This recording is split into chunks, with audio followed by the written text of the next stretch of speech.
नमस्कार, capital TV की special story में आपका स्वागत है और मैं हूं साइमा।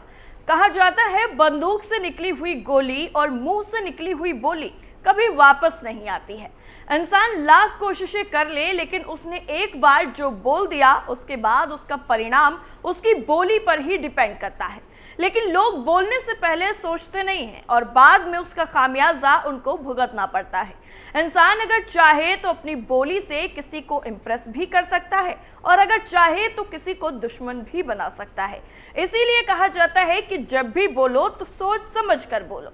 लेकिन राजनीति में लोगों ने अब पेशेंस रखना छोड़ दिया है, इसलिए वो बिना सोचे समझे कुछ भी अनाप शनाप बोलते रहते हैं, जिसका खामियाजा कुछ वक्त में ही उनके सामने आ जाता है। लोकसभा चुनाव का माहौल है, 2 चरणों में मतदान हो चुके हैं और तीसरे चरण के मतदान के लिए सभी पार्टियों ने पूरी तरह से कमर कस ली है और जोरों शोरों के साथ चुनाव प्रचार कर रही हैं।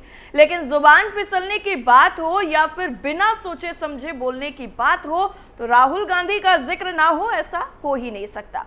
चुनावी माहौल में सभी नेता अपने अपने तरीके से जनता को लुभाने की कोशिशें कर रहे हैं, लेकिन राहुल गांधी जनता को लुभाने के चक्कर में अपने ही पैरों पर कुल्हाड़ी मार बैठे हैं और एक बार फिर से उन्होंने ऐसा ही किया है, जिसके बाद उनसे एक खास समुदाय के लोगों ने दूरी बना ली है और उनके खिलाफ मोर्चा खोल दिया है। तो क्या कुछ है पूरा मामला और क्यों राहुल गांधी के साथ कांग्रेस पार्टी का भी जमकर विरोध हो रहा है, सब कुछ आपको हमारी स्पेशल स्टोरी में बताते हैं। 2 चरणों का मतदान पूरा होने के बाद नेताओं की बयानबाजी को लेकर विवाद भी खड़े होने लगे हैं। हर राजनीतिक दल का नेता दूसरे से माफी मांगने की बात कर रहा है। हाल ही में राहुल गांधी के एक बयान को लेकर भाजपा IT सेल के अध्यक्ष अमित मालवीय ने उनसे माफी मांगने की बात की है। दरअसल अमित मालवीय ने कांग्रेस नेता राहुल गांधी का राजपूत समाज पर दिए गए बयान का वीडियो शेयर किया है। उन्होंने राहुल गांधी से तुरंत राजपूत समुदाय से माफी मांगने की बात कही है। सुनिए राहुल गांधी का ये वीडियो। राजाओं महाराजाओं का राज था, जो भी वो चाहते थे कर देते थे। किसी की जमीन चाहिए होती थी, उठा के ले जाते थे। कांग्रेस पार्टी और हमारे कार्यकर्ताओं ने देश की जनता के साथ मिलकर आजादी प्राप्त की, लोकतंत्र लाए और संविधान देश को दिलवाया। दरअसल अमित मालवीय ने सोशल मीडिया प्लेटफॉर्म X पर राहुल गांधी के कर्नाटक के बेल्लारी में दिए भाषण की 24 सेकंड की एक वीडियो क्लिप शेयर की है, जो आपने अभी सुनी और इसी को लेकर बवाल कटा हुआ है। राहुल गांधी ने राजाओं महाराजाओं पर किया था कमेंट। दरअसल वीडियो में राहुल गांधी बोल रहे हैं कि राजाओं महाराजाओं का राज था, जो भी वो चाहते थे वो कर देते थे। किसी की जमीन चाहिए होती थी वो उठा कर ले जाते थे। कांग्रेस पार्टी और हमारे कार्यकर्ताओं ने देश की जनता के साथ मिलकर आजादी प्राप्त की, लोकतंत्र लाए और देश को संविधान दिलवाया। कई जगह भाजपा के खिलाफ भी हो रहा विरोध। राहुल गांधी के बयान पर राजपूत समाज ने नाराजगी जाहिर की है। उन्होंने इसे अपने लिए अपमानजनक बताया है और इसका विरोध करने का फैसला किया है। उन्होंने उनके बयानों की कठोर निंदा करते हुए इसे वापस लेने तक की मांग कर दी है। तो वहीं दूसरी तरफ भाजपा का भी विरोध हो रहा है कई जगहों पर। दरअसल रोजाना कई जगहों पर राजपूत समुदाय के सदस्य सौराष्ट्र और राज्य के बाकी हिस्सों में भाजपा के चुनाव अभियान कार्यक्रमों पर विरोध प्रदर्शन कर रहे हैं और इस तरह के विरोध प्रदर्शनों से जामनगर, साबरकांठा, पाटन, भावनगर, सुरेंद्र नगर और बाकी जगहों पर भाजपा के अभियान को बाधित भी किया जा रहा है। भाजपा अब अपने ट्रंप कार्ड यानी प्रधानमंत्री पर भरोसा कर रही है, जो 1-2 मई को राज्य में 6 रैलियां और 1 रोड शो करने वाले हैं।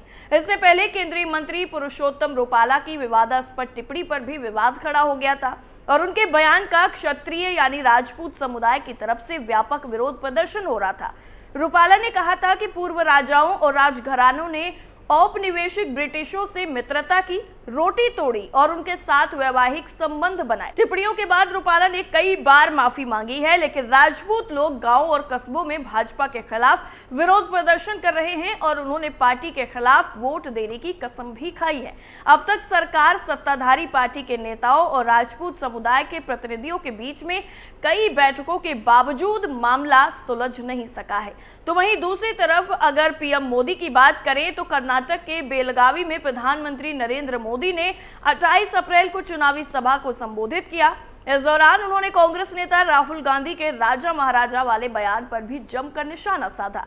उन्होंने कहा कि शहजादे का कहना है कि भारत के राजा, भारत के महाराजा अत्याचारी थे। ये गरीबों की जमीन छीन लेते थे, जब मर्जी तब उसे हड़प लेते थे। कांग्रेस के शहजादे ने छत्रपति जी महाराज और रानी चिन्नम्मा जैसे महान व्यक्तित्व का अपमान किया है। इनका सुशासन, इनकी देशभक्ति आज भी हम सबको प्रेरित करती है। क्या शहजादे को ये पता है? पीएम मोदी ने सवाल किया कि क्या शहजादे को मैसूर राजघराने का योगदान पता है? उन्होंने कहा कि कांग्रेस के शहजादे का बयान सोच समझकर वोट बैंक की राजनीति करने के लिए दिया गया। इतना ही नहीं, आगे उन्होंने कहा कि शहजादे ने तो राजा महाराजा को बुरा भला कह दिया, लेकिन भारत के इतिहास में जो अत्याचार नवाबों ने किए, निजामों ने किए, सुल्तानों ने किए, उनकी बात पर तो शहजादे के मुंह पर ताला लग जाता है। दरअसल राहुल गांधी ने कहा था कि राजाओं महाराजाओं का राज रहा, जो भी वो चाहते कर देते थे। किसी की जमीन भी चाहिए होती उसे हड़प लेते थे। कांग्रेस पार्टी और हमारे कार्यकर्ताओं ने देश की जनता के साथ मिलकर आजादी प्राप्त की है, लोकतंत्र लेकर आए और संविधान दिलवाया।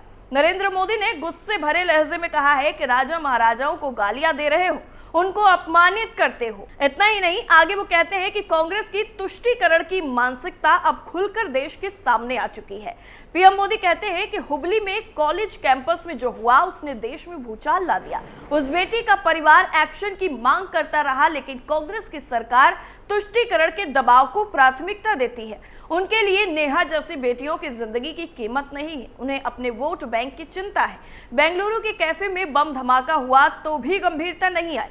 उन्होंने यहां तक कह दिया कि गैस का सिलेंडर फटा होगा। कांग्रेस देश की जनता की आंखों में धूल क्यों झोंक रही है? ईवीएम के बहाने भारत को बदनाम करने की कोशिश। पीएम मोदी ने आगे कहा है कि भारत जब मजबूत होता है तो हर भारतीय खुश होता है, लेकिन कांग्रेस देश हित से इतना दूर हो चुकी है कि उसे देश की उपलब्धियां अच्छी नहीं लगती। भारत की हर सफलता पर उन्हें शर्म आने लगी है। उन्होंने ईवीएम के बहाने पूरी दुनिया में भारत को बदनाम करने की कोशिश की। पिछले 10 सालों में भाजपा एनडीए सरकार ने देश के नागरिकों की एज ऑफ लिविंग के लिए बहुत काम किया है। इसका बड़ा उदाहरण भारतीय न्याय संहिता है। कांग्रेस मानसिक रूप से अंग्रेजों की गुलामी में ही जी रही है। अब भारत में न्याय संहिता में दंड को नहीं बल्कि न्याय देने को प्राथमिकता दी गई है।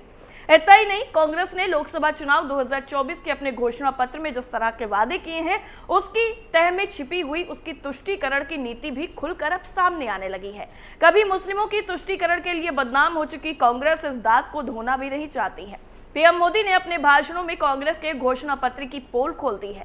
उधर कांग्रेस बार बार ये दोहरा रही है कि वो अपने घोषणा पत्र में किसी धर्म या मजहब का जिक्र नहीं कर रही है, लेकिन घोषणा पत्र पर शब्दों के साथ की गई जादूगरी को ध्यान से देखा जाए तो कांग्रेस की ये बात झूठ साबित होती हुई दिख रही है। कांग्रेस ने अल्पसंख्यक शब्द की आड़ में इस पूरे खेल को अंजाम दे दिया। भाजपा नेता अमित मालवीय ने कांग्रेस के इस खेल को अपने सोशल मीडिया हैंडल एक्स पर साझा किया है। उन्होंने कांग्रेस के घोषणा पत्र के एक पॉइंट का स्क्रीनशॉट साझा किया है। इसमें लिखा है कि हम ये सुनिश्चित करेंगे कि अल्पसंख्यक शिक्षा, स्वास्थ्य, सरकारी ठेके, कौशल विकास, खेल और सांस्कृतिक विकास में बिना किसी भेदभाव के उचित साझेदारी का अवसर प्राप्त करें। शिक्षा, स्वास्थ्य जैसे विषयों की बात तक तो ठीक है, लेकिन कांग्रेस सरकार ये कैसे सुनिश्चित करेगी कि सरकारी ठेकों में मुस्लिम वर्ग को उचित भागीदारी का अवसर मिले? सार्वजनिक कामों का ठेका कई नियमों और दिशा निर्देशों के तहत जारी किया जाता है। इसमें किसी तरह का धार्मिक भेदभाव की गुंजाइश नहीं होती है, लेकिन कांग्रेस ने अपने घोषणा पत्र में इसका जिक्र करके तुष्टीकरण की एक नई कोशिश की है। अमित मालवीय अपने सोशल मीडिया पोस्ट में लिखते हैं कि कांग्रेस ये कैसे सुनिश्चित करेगी कि अल्पसंख्यकों यानी मुस्लिम पढ़ो को सार्वजनिक कार्य ठेका में उचित हिस्सा मिले? क्या तकनीकी और वित्तीय बोली के साथ अब धार्मिक कोटा भी होगा?